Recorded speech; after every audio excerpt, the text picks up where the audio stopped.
Assalamualaikum warahmatullahi wabarakatuh.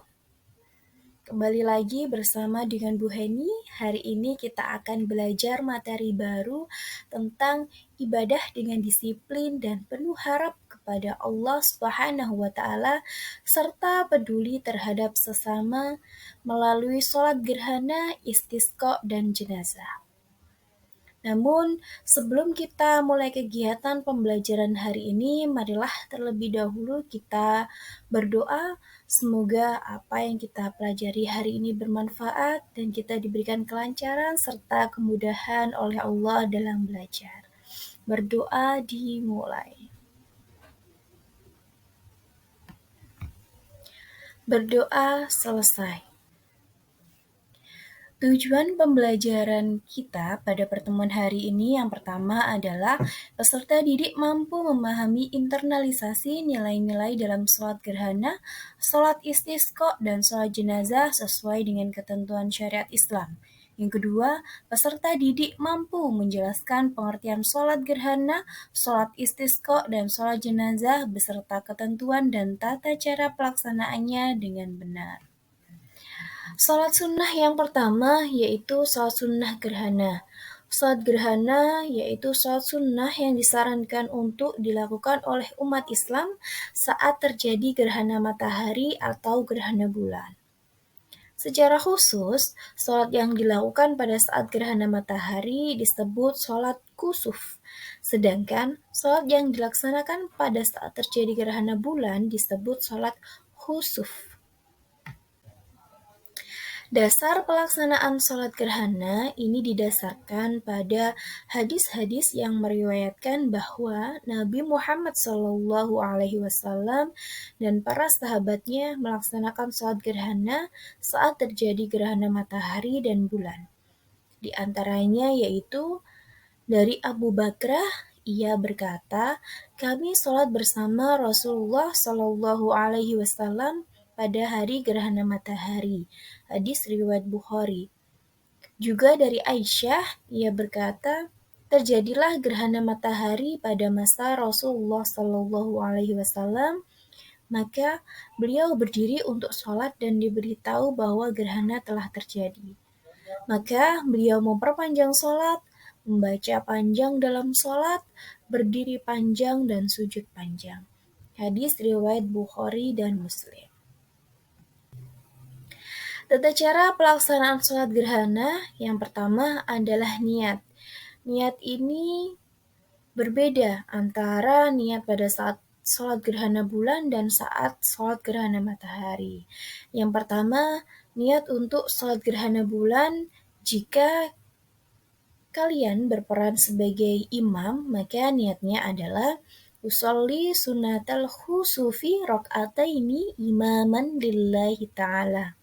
Namun, jika kalian berperan sebagai makmum, maka niatnya adalah usolli sunnatal khusufi rok'ataini makmuman lillahi ta'ala. Yang kedua, niat untuk pelaksanaan sholat gerhana matahari. Jika kalian berperan sebagai imam, niatnya usolli sunnatal likusufis samsi imaman lillahi ta'ala. Jika kalian berperan sebagai makmum, niatnya usolli sunnatal likusufis samsi makmuman lillahi ta'ala. Yang kedua, takbiratul ihram. Yang ketiga, membaca surat Al-Fatihah dan dilanjutkan membaca ayat atau surat dalam Al-Quran. Yang keempat, ruku. Yang kelima, berdiri dari ruku, dilanjutkan membaca surat Al-Fatihah, kemudian dilanjutkan lagi membaca ayat atau surat dalam Al-Quran. Yang keenam, ruku kedua. Yang ketujuh, i'tidal. 8, sujud 2 kali. Yang kesembilan, berdiri untuk rakaat kedua dengan tata cara yang sama pada rakaat pertama. Yang ke-10 diakhiri dengan salam. Dan yang terakhir, setelah selesai sholat, seorang khatib disunahkan untuk membaca khutbah yang berkaitan dengan gerhana. Hikmah sholat gerhana Yang pertama adalah menunjukkan rasa taat dan kepatuhan kepada perintah Allah serta pengakuan terhadap kebesaran Allah. Yang kedua, mengingatkan umat Islam akan kebesaran dan kekuasaan Allah. Yang ketiga, memicu pemikiran tentang kehidupan akhirat dan kematian. Dan yang keempat adalah menjadi pengajaran dan pembelajaran tentang tata cara melaksanakan sholat. Khususnya sholat sunnah gerhana yang jarang sekali kita laksanakan. Sholat sunnah yang kedua adalah sholat istisqa. Istilah istisqa berasal dari kata dalam bahasa Arab yaitu al-istisqa yang berarti meminta hujan yang disebabkan hujan tidak pernah turun atau musim kemarau. Secara istilah, sholat istisqa adalah sholat sunnah untuk meminta hujan kepada Allah Subhanahu wa Ta'ala. Berdasarkan definisi tersebut, dapat kita ambil kesimpulan bahwa sholat istisqa adalah sholat sunnah yang dilaksanakan oleh umat muslim ketika dalam daerah tersebut atau ketika di kota tersebut tidak pernah mengalami hujan atau mengalami musim kemarau yang sangat panjang, sehingga kota tersebut atau daerah tersebut mengalami kekurangan pasokan air. Dasar pelaksanaan sholat istisqa ini juga didasarkan pada hadis-hadis Nabi Muhammad SAW yang mencatat praktek beliau dan para sahabat dalam situasi kekeringan atau permintaan hujan, yaitu pertama, hadis yang diriwayatkan oleh Abu Hurairah yang menjelaskan tentang kondisi unta yang hampir mati karena tanahnya gersang. Kemudian Rasulullah memerintahkan penduduk di daerah tersebut untuk meminta hujan kepada Allah. Yang kedua, hadis yang diriwayatkan oleh Umar bin Khattab yang menjelaskan tentang penduduk Badar yang datang kepada Rasulullah ketika di daerahnya tidak ada hujan selama beberapa bulan. Kemudian Rasulullah memerintahkan para penduduk Badar ini untuk melaksanakan sholat dengan tujuan meminta hujan kepada Allah Subhanahu wa Ta'ala. Tata cara pelaksanaan sholat istisqa. Yang pertama, kita sebagai umat muslim pergi ke tanah lapang, bisa lapangan ataupun tanah yang memungkinkan atau mencukupkan untuk pelaksanaan sholat berjamaah yang dipimpin oleh imam. Yang kedua, sholat istisqa dilaksanakan tanpa adzan dan iqomah, tetapi imamnya mengucapkan as-sholatul jami'ah. Yang ketiga, niat dalam hati untuk melaksanakan sholat istisqa. Yang keempat, sholat istisqa biasanya ini terdiri dari 2 rakaat, di mana pada rakaat pertama kita membaca surat Al-Fatihah dan surat Al-A'la. Sedangkan pada rakaat yang kedua kita membaca surat Al-Fatihah dan Quran dan surat Al-Ghasyiyah. Yang terakhir, setelah selesai menyelesaikan sholat, imam mengangkat tangan dan memohon kepada Allah untuk mengirimkan hujan yang bermanfaat dengan memperbanyak bacaan istighfar. Hikmah pelaksanaan sholat istisqa ini yang pertama adalah menciptakan rasa solidaritas sosial di antara umat Islam yang berkumpul secara bersama-sama dalam doa untuk mengatasi masalah bersama.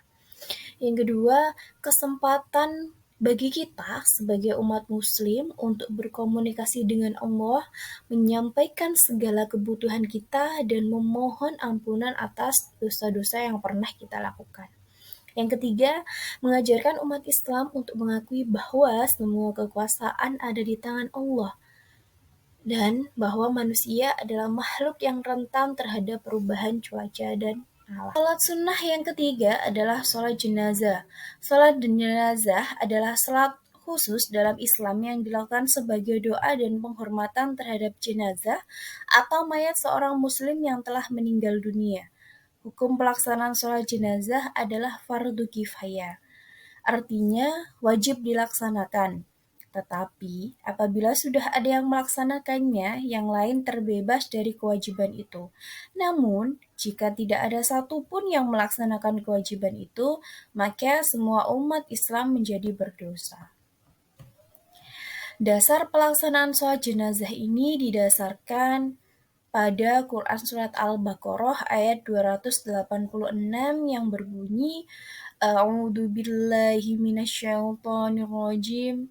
Bismillahirrahmanirrahim. La yukallifullahu nafsan illa wus'aha laha ma kasabat wa 'alaiha maktasabat. Rabbana la tu'akhidna in nasina aw akhtana. Rabbana wa la tahmil 'alaina isran kama hamaltahu 'alal ladzina min qablina. Rabbana wa la tuhammilna ma la taqata lana bih.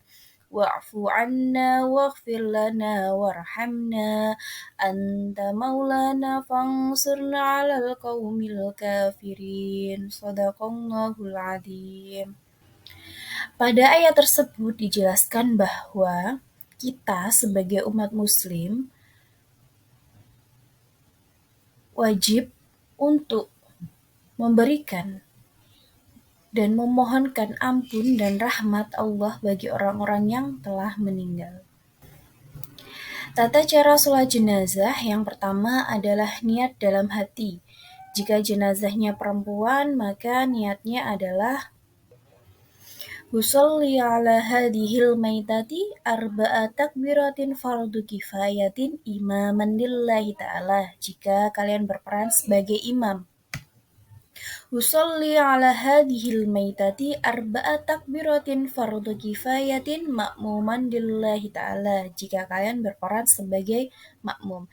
Yang kedua, jika jenazahnya laki-laki, maka niatnya adalah Usolli ala hadal maiti arba'a takbiratin fardu kifayatin imaman lillahi ta'ala. Jika kalian berperan sebagai imam. Usolli ala hadal maiti arba'a takbiratin fardu kifayatin ma'muman lillahi ta'ala. Jika kalian berperan sebagai makmum. Yang kedua, berdiri. Yang ketiga, takbir 4 kali. Yang keempat, membaca surat Al-Fatihah setelah takbiratul ihram. Yang kelima, membaca salawat atas Nabi Muhammad SAW setelah takbir pertama. Yang keenam, mendoakan jenazah setelah takbir ketiga. Untuk doa jenazah ini terbagi menjadi dua. Jika jenazahnya laki-laki, doa yang kita baca adalah Allahumma ighfirlahu warhamhu wa'afihi wa'fu anhu. Jika jenazahnya perempuan, doa yang kita baca adalah Allahumma ighfirlaha warhamha wa'afiha wa'fu anha.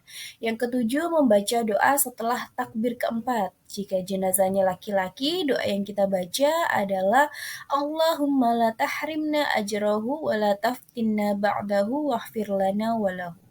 Jika jenazahnya perempuan, doa yang kita baca adalah Allahumma la tahrimna ajraha wa la taftinna ba'daha waghfir lana wa laha. Yang kedelapan diakhiri dengan salam. Hikmah sholat jenazah ini yang pertama adalah membantu umat muslim untuk merenungkan makna kehidupan di akhirat. Yang kedua, menghadiri sholat jenazah adalah cara untuk memberikan penghormatan terakhir kepada yang telah meninggal dan memberikan dukungan kepada keluarga yang ditinggalkan. Yang ketiga, mendorong umat muslim mempersiapkan diri untuk kehidupan setelah kematian, yaitu dengan memperbanyak beribadah selama hidup di dunia. Yang keempat adalah menciptakan rasa solidaritas sosial di antara umat Islam. Kesimpulan yang bisa kita ambil berdasarkan materi pada hari ini yaitu sholat gerhana dan istisqa memiliki dimensi spiritual yang kuat, yaitu sebagai media untuk memohon pertolongan dari Allah Subhanahu wa taala dengan kerendahan hati dan penuh harap. Sedangkan sholat jenazah memiliki dimensi sosial yang kuat, yaitu melalui takziah yang memuat nilai-nilai kepedulian sosial yang kuat dan menjadi tradisi gotong royong dalam masyarakat. Demikian yang dapat Bu Heni sampaikan pada kegiatan pembelajaran hari ini.